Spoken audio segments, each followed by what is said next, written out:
Her qitim men aşu kenşu sodki putumdagi kishanni 20 kun aşu karvatga zanjirlab qo'ygan vaqtlarni, aşu so'g'aqni, ochliqni, uyqusizlikni o'ylagan vaqtimda men intayin qo'rqinish bosadi.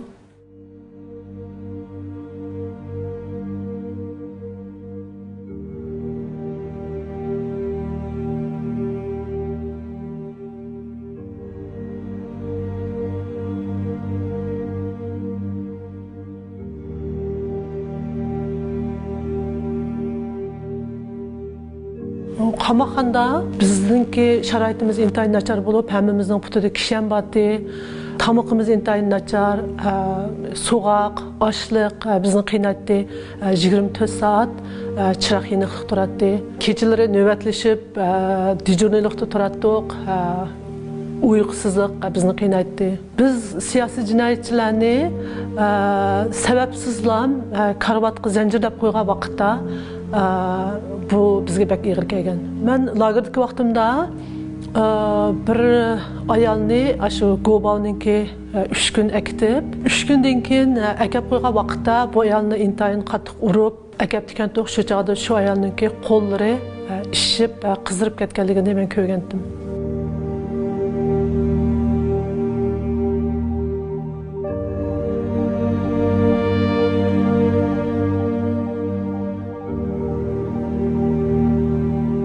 Bizningki lagerdagi turmushimiz intayin jafoliq bo'lib, bizningki kunda bizga tarix darsi, qonun darsi, xanzu tili darslarini o'tatdi, yodlaydigan darslar intayin jiqdi. Har kuni qizil naqsha yetishni o'rgatdik, maktabning har xil qoida tuzumlarini yodlaydik. Bular mushundaq o'zininki madaniyatlarini, tarixlarini, qonunlarini bizning kallamizga singdirish orqali bizningki kallamizni yuyib, bizning kallamizni yuyishdan boshqa narsa emas. Çünkü meyli lagerda bo'lsin, meyli qamoqxonada bo'lsin, bizning Uyg'urchaga qilishimiz cheklangan. Butunlay shu Uyg'urlarningki urf-odatlari, diniy urf-odatlari bilan shug'ullanish cheklangan. Biz lagerdagi vaqtimizda yilda 2 qitim zukamning oldini oldigan deb bizga vaksina urilgan. Shu vaksina olgandan keyin nurg'un ayollarningki odatlari to'xtab ketgan, ular kelgusidan, balliq bo'la olmasligidan ansirashga boshladi. Men şu vaqtida şu urilgan vaksinalardan azroq gumonlanishga boshladim, biroq hech qanday isbotim yo'qdi. Keyin Fransiyaga qaytib chiqqandan keyin ashtaq lagerlarda, kamerlarda haqiqatan Uyg'ur ayollarini tug'maslik qo'yish uchun o'kildorlarni ishlatganligini angladim.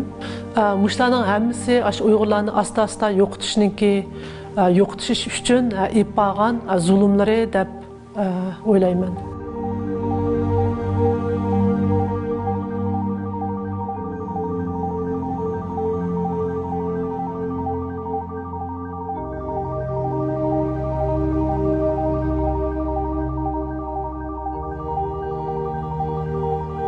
Çünkü biz bu lagerda hammamiz o'zimizni gunohsiz hisoblaydik. Ular bizga so'tashgan vaqti bo'lsin, mayli bizni tanqidlab, jinoyatlarimizni yuzimizga solgan vaqtlarda bu bizga intayin kulkulik bilinadi. Biz o'ylaydik, sizlarning qo'linglardan shu bizni qiynashdan boshqa hech qanday ish kelmaydi. Sizlarning qo'linglardan keldigini shu bo'lsa, o'zinglar xohlaganinglarni qilinglar deb biz o'zimiz gunohsiz bo'lgandan keyin bu ishlarni o'zimizga bak ib ketmaydik, ya'ni o'zimizni xo'shal tutdik. Ular shundaq putlarimizga kishan silib, 11 soatlab sinfga so'lab, o'zlarining madaniyatini bizga o'rgatamiz debmi bizni o'zgartirmadi deb o'ylayman.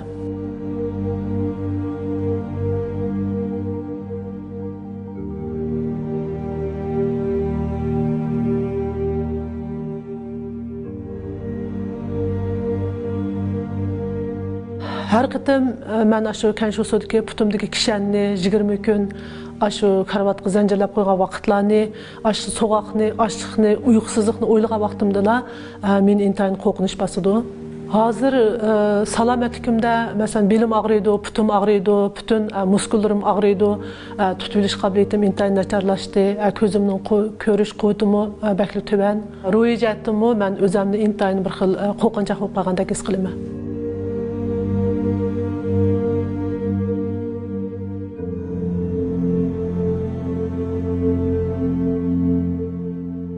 Bugungi kunda meningki mustaqil bir guvohlik berishim, vatanda nurg'un Uyg'urlar lagerda yetib chiqdi. Ular gerçi qo'yib berilgan bo'lsa-mu, ularningki so'zlash huquqi yo'q. Agar ular shu lagerdagi ishlarni oshkorlab qo'ysa, ularning qayta kirib ketish ehtimolligi bor. Meningki so'zlash huquqim bo'lgandan keyin, menda mushtaq bir fursat bo'lgandan keyin, shu lagerda bo'lgan, ko'rgan, anlaganlarimning hammani so'zlashga qaror qildim. Dastlabda men bu kitobni yozgan vaqtimda o'zimningki ismini oshkorlamaslikni qaror qilgan. Chunki vatanni qolib qolgan urug' tuqqanlarimdan ansiraydim. Keyin o'ylab baqsam, bu kitobga o'zimningki haqiqiy beshimdan o'tgan voqealarni yozdim. Hech qanday bir odamni tilimidim, oshirib etmadim, yolg'onchilik qilmadim. Unda bo'lgandan keyin meningki qo'rqishimning hech qanday hojati yo'q ekan deb o'zimningki ismini oshkorlashni qaror qildim. Men gerçi Fransiyada 10 yil yaşagan bo'lsam-mu, azaldan Jungo hukumatiga qarshi bir ish harakat bilan shug'ullanib boqmagan. Shundaqdimi Jungo hukumati meni turmaga tashlab 3 yillik erkinligimni nobud qildi. Men shu kitobimni yozish orqali shu beshimdan o'tganlarni butun dunyo xalqiga bildirishni to'g'ri topdim. Buning hammasini shu Jungo hukumati o'zlari majburladi. Gerçi men Jungo'da tug'ilib cho'ng bo'lganim bilan men azaldan o'zimni Xansolar bilan o'xshash bir o'ringa qo'yib boqmagan. Men o'zimni boshdan oxir Uyg'ur deb hisoblayman. Gerçi Uyg'urlarga bo'lgan besim shunday ig'ir bo'lsa-mu, men o'zimni Uyg'ur deb hisoblaydim. Uyg'urninki shu ishlarga masalan Fransiya hukumati bo'lsin, Yevropadagi boshqa davlatlar bo'lsin, aralashib ko'ngil bo'lib yetibdi. Men yana davomli shularninki shu Uyg'urlarga texmi ko'ngil bo'lib, shu Uyg'urlarning beshiga kelgan shu zulmlardan shu Uyg'urlarni qutuldirishini, shu lagerlarninki taqilishini, Uyg'urlarning bir erkin ozoda odamdek kun ko'rishini umid qilaman.